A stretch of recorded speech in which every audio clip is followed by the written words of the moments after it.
الحمد لله رب العالمين والعاقبة للمتقين والصلاة والسلام على سيد الأنبياء والمرسلين أما بعد فأعوذ بالله من الشيطان الرجيم بسم الله الرحمن الرحيم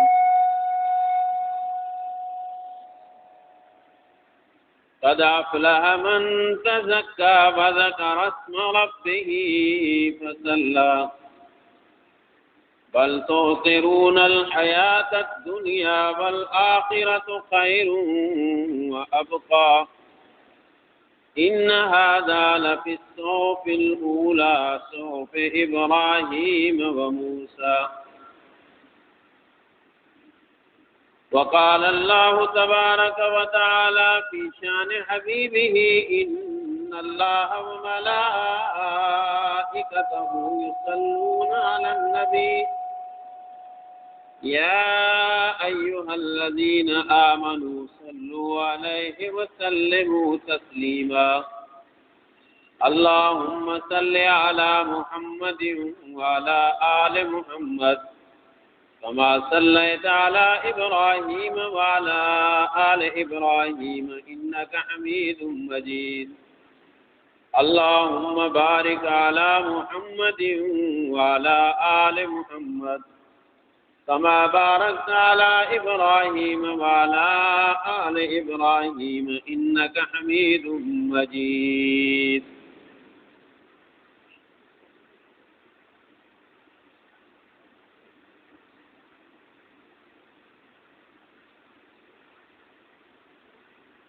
محترم عزیز دوستو،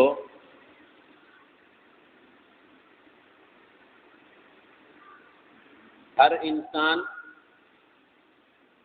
دو نگرانوں کے ماتحت اپنی زندگی گزار رہا ہے۔ جو دو نگران ہیں ان دو نگرانوں کا نام ہے کرامن کاتبین۔ ایک دائیں کاندھے پہ ایک بائیں کاندھے پہ بیٹھا ہوا ہے۔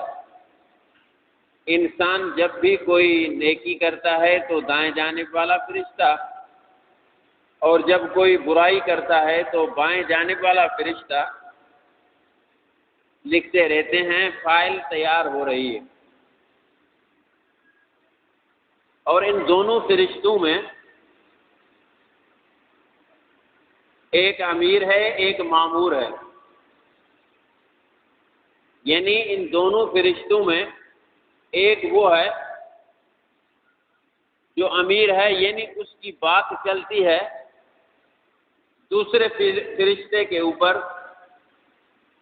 ان میں سے ایک فرشتہ ایسا ہے جو امیر ہے نا، وہ جیسے دوسرے کو حکم دیتا ہے وہ ویسے ہی کرتا ہے، اس کی اجازت کے بغیر وہ کوئی بھی کام نہیں کرتا۔ امیر کی اطاعت کا شریعت میں بہت بڑا حکم اور وعید تاکید آئی ہے۔ تو ان دونوں فرشتوں میں جو امیر ہے وہ دائیں جانب سیدھے جانب بیٹھنے والا جو فرشتہ ہے وہ امیر ہے۔ جب بھی انسان کوئی نیکی کرتا ہے یا نیکی کا ارادہ کرتا ہے تو یہ امیر جو فرشتہ ہے، دائیں جانب والا سیدھے کاندھے والا نیکیاں لکھنے والا، وہ اس کی فوراً نیکی لکھ دیتا ہے۔ اور جب انسان کوئی گناہ کرتا ہے، گناہ کا ارادہ کرتا ہے، تو دائیں جانب والا فرشتہ، الٹے کاندھے پہ بیٹھا فرشتہ قلم لے کر لکھنے کے لیے کچھ حرکت کرتا ہے، تو جو امیر فرشتہ ہے دائیں جانب والا وہ اسے روک دیتا ہے کہ رک جا، ابھی تک خالی ارادہ کیا ہے، گناہ کیا تو نہیں۔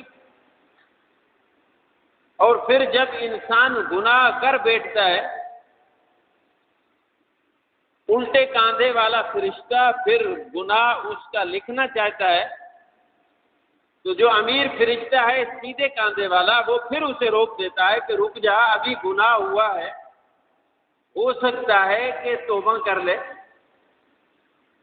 فی الحال تمہیں لکھنے کی اجازت نہیں، کچھ عرصے تک، کچھ وقفے تک، کچھ لمحوں تک، کچھ دیر تک، کچھ مدت تک وہ اس کو روکے رکھتا ہے، اس کو لکھنے نہیں دیتا تاکہ یہ بندہ توبہ کر لے۔ اگر توبہ کر لی، پچھتاوا اور ندامت ہوئی، افسوس انسان کو ہوا، تو دائیں جانب والا فرشتہ اسے لکھنے ہی نہیں دیتا۔ اور اگر ندامت نہ ہوئی، ایک برائی کے بعد دوسری برائی کا پروگرام اور منصوبہ بنانے لگا، تو پھر دائیں جانب والا فرشتہ بائیں جانب والے فرشتے کو حکم دیتا ہے کہ اب اس کا گناہ لکھ دو۔ تو بہرحال کہنے کا مقصد یہ کہ انسان دو نگرانوں کے ماتحت اپنی زندگی گزار رہا ہے۔ انسانی زندگی کا فائل تیار ہو رہا ہے، ایک ایسا دن آئے گا کہ اس دن اس فائل کو کھول دیا جائے گا۔ جب یہ فائل کھلے گا، اس وقت اللہ کا قرآن کہتا ہے کہ جب آدمی کی نظر اپنے ہی فائل کے اوپر پڑے گی،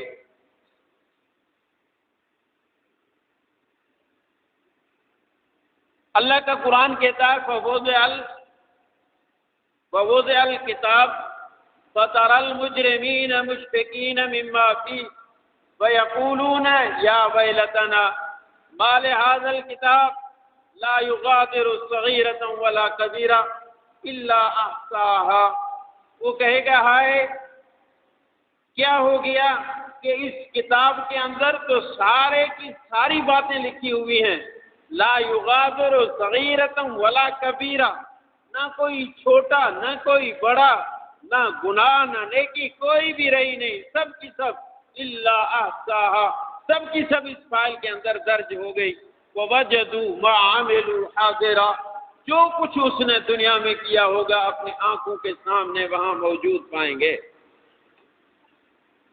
پھر کچھ کا نامہ اعمال وہ ہوگا، کچھ کے دفتر، کچھ کا فائل۔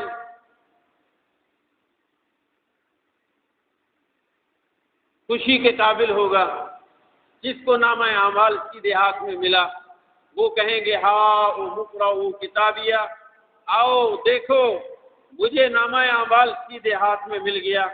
اتنی اسے خوشی ہوگی کہ اس جیسی خوشی اس نے پہلے کبھی نہیں دیکھی ہوگی۔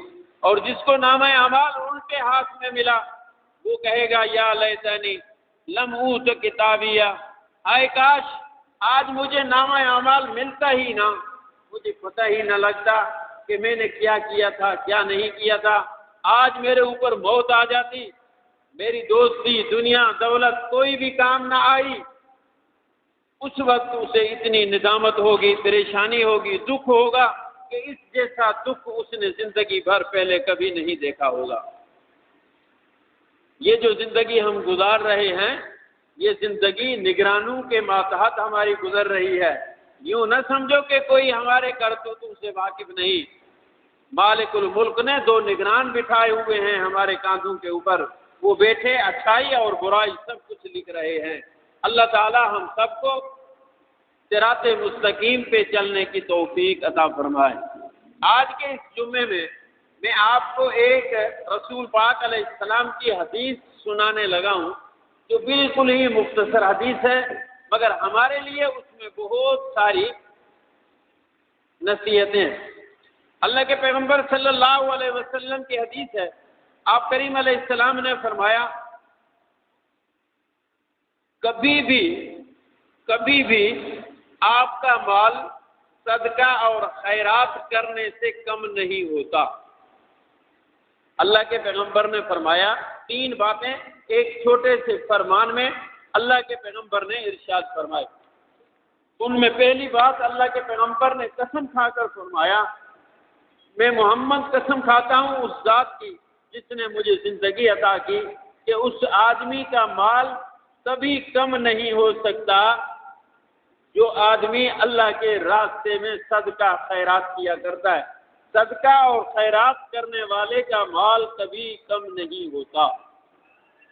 دوسرے نمبر پہ اللہ کے پیغمبر نے فرمایا جو بندہ کسی بندے کو معاف کر دیتا ہے تو اللہ رب العزت اس بندے کو عزت سے نوازتے ہیں۔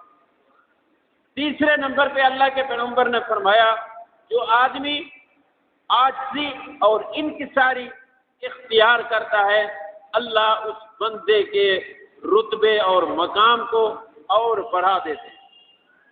یہ ہے حدیث، چھوٹی سی حدیث، مگر اس حدیث کے سارے حصوں پہ اگر آپ نظر ڈالیں گے تو بہت کچھ ہمارے لیے نصیحتیں ہیں۔ پہلے نمبر پہ اللہ کے پیغمبر نے فرمایا ما نقصت صدقۃ من مال، صدقہ کرنے سے کبھی بھی تمہارا مال کم نہیں ہوگا، خیرات کرنے سے کبھی بھی تمہارا مال کم نہیں ہوگا۔ یہ اس ہستی کی زبان سے نکلے ہوئے جملے ہیں کہ اس جیسا سچا کائنات میں اور کوئی نہیں۔ آج کل کے دور میں لوگ زکوٰۃ نہیں نکالتے، بہت کم نکالتے۔ جن کے پاس دنیا دولت مال ہے وہ لوگ زکوٰۃ نہیں نکالتے، اور جو لوگ زکوٰۃ نہیں نکالتے انہی لوگوں کی طرف نظر ڈالو گے تو آپ کو بڑی بڑی خیراتیں کرتے نظر آئیں گے، خیراتیں کر رہے ہوں گے، صدقے نکال رہے ہوں گے، مگر زکوٰۃ نہیں نکالیں گے۔ اب یاد رکھو زکوٰۃ خدا کا فرض ہے، خیرات اور صدقہ یہ فرض نہیں۔ خیرات اگر نہیں بھی کی تو خیر ہے، زکوٰۃ نہیں کی تو قیامت کے دن پکڑ ہوگی۔ اب مثال کے طور پر رمضان کے مہینے میں، رمضان بات سمجھانے کے لیے ایک مثال دے رہا ہوں، توجہ کرنا۔ رمضان کے مہینے میں ایک بندہ ہے وہ کہتا ہے میں آج نفلی روزہ رکھتا ہوں، روزہ رکھ لیا۔ میں آپ سے پوچھتا ہوں وہ نفلی روزہ ہوگا یا رمضان والا فرض روزہ ہوگا؟ وہ بھلے نیت کر لے کہ میں نفلی روزہ رکھ رہا ہوں پھر بھی نفلی نہیں ہوگا، کیونکہ جس بندے کے اوپر فرض لازم ہو نفل ادا کرنا ان کے لیے جائز ہی نہیں۔ ایک بندہ ہے وہ حج پہ جا رہا ہے، خود اس نے حج کیا نہیں، اور وہ کہتا ہے کہ میں اپنے ماں باپ کی طرف سے حج کر رہا ہوں، فلاں مرحومین کی طرف سے میں حج کر رہا ہوں، تو جن کی نیت سے وہ حج کر رہا ہے ان کا حج نہیں ہوگا، حج اس کا اپنا ہوگا، کیونکہ حج انسان کے اوپر فرض ہے۔ جب تک اپنا فرض ادا نہیں کرے گا دوسرے کا فرض یہ نہیں اتار سکتا۔ تو زکوٰۃ نکالنا یہ فرض ہے، خیرات کرنا یہ نفلی کام ہے۔ جو بندہ فرض ادا نہیں کر سکتا، جو بندہ فرض ادا نہیں کرتا اس کی خیرات بھی کرنا جائز ہی نہیں، اللہ کے ہاں قابل قبول ہی نہیں۔ آپ کوشش کریں کہ جب بھی اللہ کے راستے میں خیرات کرتے رہیں، کسی مسکین کو دیتے رہیں تو دیتے وقت زکوٰۃ کی نیت کر لیا کریں۔ ہو سکتا ہے اللہ تعالیٰ اسی تھوڑے تھوڑے ذریعے سے تمہاری زکوٰۃ کی فرضیت کو معاف کر دے۔ تو عام طور پر لوگ زکوٰۃ نہیں نکالتے، اور جو لوگ زکوٰۃ نکالتے نہیں وہی لوگ خیرات میں بڑے آگے ہوتے ہیں۔ ایسے لوگوں کی خیرات کی اللہ رب العزت کے ہاں کوئی قدر نہیں، کوئی اہمیت نہیں، وہ قبول ہی نہیں۔ دوسری بات، ایک ہوتا ہے مالدار، دوسرا ہوتا ہے چوکیدار۔ بات سمجھ میں آ رہی ہے؟ ایک ہے مالدار، ایک ہے چوکیدار۔ جو ہم لوگوں کے پاس دنیا دولت اگر ہے نا تو پھر آپ سے میں یہ عرض کرتا ہوں کہ آپ کے پاس دنیا دولت ہے، مال ہے، تو آپ مالدار بنو، چوکیدار نہ بنو۔ چوکیدار اور مالدار کے اندر بڑا فرق ہے۔ مالدار کس کو کہا جاتا ہے؟